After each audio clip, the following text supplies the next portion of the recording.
Alright, ladies, so let's go through kind of the two ways to do this again, and a little bit more specific. So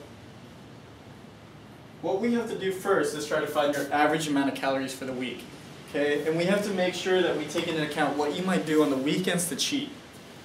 So this is the way we do this. Okay? Now let's just say you're trying to eat around 1,500 calories per day. I really don't care about that number. What I really care about is what your weekly allowance is. So this is how you figure that out. So 1,500 times 7, right, is going to give us your weekly allowance. And that ends up equaling 10,500 calories. Okay. So this is kind of your weekly allowance number, but this isn't the full number yet. You see, this weekly allowance number isn't taking into account the fact that you're going to cheat yet. So what I'd really like to do is make sure on the weekdays you're eating a little bit lower calories than normal. What that makes sure is that whenever you do come to the weekends, especially if you kind of forget to count, you're able to really help yourself still lose weight over the week. So this is how this works. We're going to take your weekly allowance number, 10,500 calories here, and what we're going to do is do a hypothetical. And what I mean by a hypothetical is, let's just assume on Saturday you're going to eat 2,000 calories and on Sunday you're going to eat 2,000 calories. So on a weekend, you might approximately eat already 4,000 calories. That's only over 2 days. Okay? So what that leaves us is 6,500 calories left spread over 5 days. So that's where we're going to have this issue. A lot of people, what they'll do is they'll eat their 1,500 calories, but on the weekends, they'll tend to eat a lot more. Okay?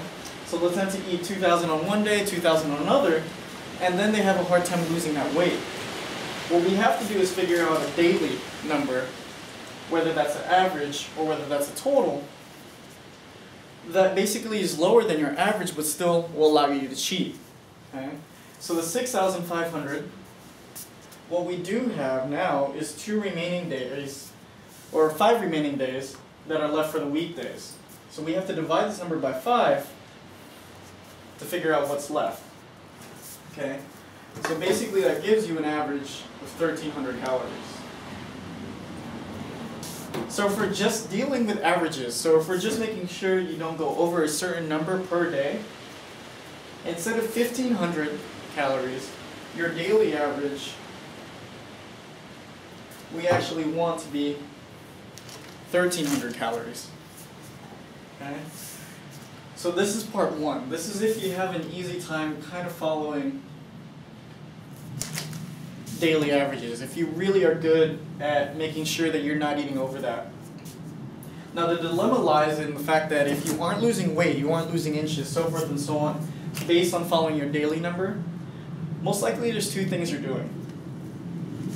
1, you're assuming that a lot of the calories you're eating, whether that's eating out or whether you cook at home, is the number that it says on your phone, on the computer, and so forth and so on. So my first rule for anything that's based on counting calories is always overestimate. How much you should overestimate by is, in general, quite significant. What I tell most people to do is overestimate by about 200 to 500 calories, depending on how much you think you ate. So if you assume you ate something that's 300 calories, what I say is assume it's 500 calories, or add 200 extra calories to that.